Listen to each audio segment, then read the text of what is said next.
जय श्री कृष्णा। आइए सुनते हैं मकर संक्रांति पर धर्मराज जी की यह कहानी। हमारे हिंदू धर्म में कोई भी ऐसा त्योहार या कार्य नहीं किया जाता जिसके पीछे कोई कहानी ना हो। हमारे धर्म में हर एक संस्कार, हर एक पूजा प्रार्थना या कोई भी चीज क्यों न हो, उसके पीछे कोई न कोई वैज्ञानिक कारण या कहानी अवश्य होती है। कहा जा सकता है कि हिंदू धर्म ही एकमात्र ऐसा धर्म है जो वैज्ञानिक तथ्यों से जुड़ा हुआ है और कई सारी कहानियां भी हमें यहाँ सुनने को मिलती हैं। आज हम आपको बताएंगे कि ऐसी कहानी जो मकर संक्रांति से जुड़ी हुई है और आपने शायद ही कभी सुनी होगी। यह है मकर संक्रांति धर्मराज जी की कहानी। इसमें आपको धर्मराज के व्रत और उनकी एक कहानी सुनाने जा रही हूँ। ऐसा कहा जाता है कि इस कहानी को सुनने और व्रत करने से मोक्ष एवं स्वर्ग की प्राप्ति होती है। शुरू करने से पहले जान लीजिए कि धर्मराज श्री यमराज का ही दूसरा नाम है। आइए सुनते हैं मकर संक्रांति धर्मराज की कहानी। एक समय की बात है जब पृथ्वी लोक पर बब्रुवाहन नामक एक राजा हुआ करता था। उनका राज्य बड़ा ही सुखद था, समृद्ध था एवं राजा भी बड़े दयालु थे। इसी राज्य में एक ब्राह्मण हरिदास भी निवास करता था। हरिदास एक तपस्वी था एवं उसका विवाह गुणवती से हुआ था, जो कि बहुत ही सुशील, धर्मवती एवं पतिव्रता महिला थी। गुणवती ने जीवन भर में सभी देवी देवताओं की उपासना की और सभी प्रकार के व्रत किए एवं दान धर्म भी किया करती थी। इसके अलावा अतिथि सेवा को भी वह अपना धर्म मानती थी। ऐसी ही हंसी खुशी और ईश्वर की उपासना करते हुए वह वृद्ध हो गए। जब उसकी मृत्यु हुई तो यम धर्मराज के दूत उसे अपने साथ धर्मराजपुर ले गए।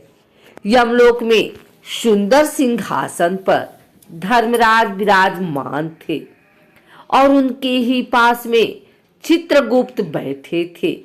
आपको पता ही होगा कि चित्रगुप्त के पास सभी प्राणियों के पाप पुण्य का लेखा होता है। चित्रगुप्त प्रभु को प्राणियों का लेखा जोखा सुना रहे थे। तभी वहां यमदूत गुणवती को लेकर पहुंचे। गुणवती उन्हें देखकर थोड़ी भयभीत हुई और मुंह नीचे कर कड़ी हो गई। चित्रगुप्त ने गुणवती का ब्यौरा निकाला और धर्मराज को बताया। धर्मराज ने पूरा ब्यौरा देखा और वे प्रसन्न हुए, परंतु फिर भी उनके मुखमंडल पर थोड़ी उदासी भी छाई हुई थी। यह देखकर गुणवती ने पूछा, हे प्रभु, मैंने तो सारे सत्कर्म किए, फिर भी आपके मुख पर यह उदासी छाई है, इसका कारण क्या है? कृपा करके मुझे बताइए। प्रभु, मुझसे क्या भूल हुई है? यह धर्मराज ने उत्तर में कहा, हे देवी, तुमने सभी देवी देवताओं के व्रत किए हैं, उपासना की है, परंतु कभी तुमने मेरे नाम से कुछ पूजा या पाठ या कोई भी दान धर्म नहीं किया है। धर्मराज की यह बात सुनते ही गुणवती क्षमा याचना करने लगी और कहने लगी, हे प्रभु, मुझे आपकी उपासना के बारे में कुछ ज्ञात नहीं। मैं नहीं जानती आपकी उपासना कैसे करते हैं। कृपा करके मुझे वह उपाय बताइए प्रभु, जिससे कि सभी मनुष्य आपकी कृपा के पात्र बन सके। यह सुनकर गुरुवती ने धर्मराज जी से क्षमा याचना की और कहा कि मैं आपकी उपासना नहीं जानती थी।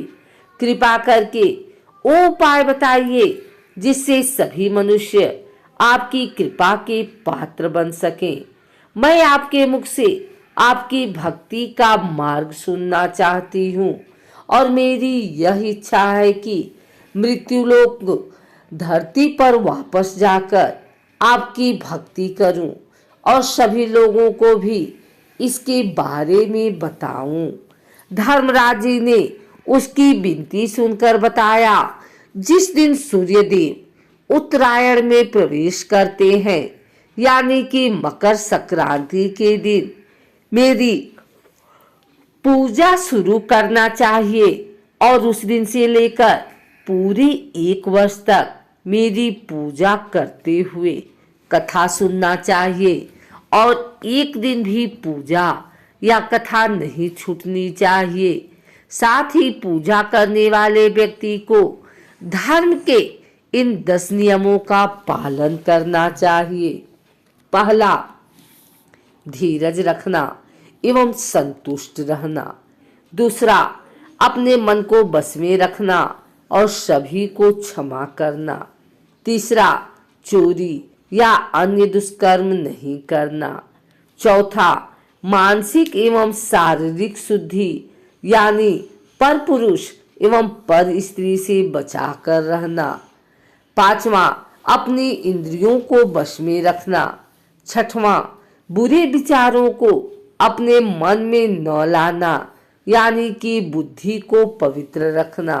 सातवां, पूजा पाठ एवं दान पुण्य इत्यादि करना। आठवां, व्रत करना एवं व्रत की कहानी सुनना। सच बोलना एवं सभी से अच्छा व सच्चा व्यवहार करना।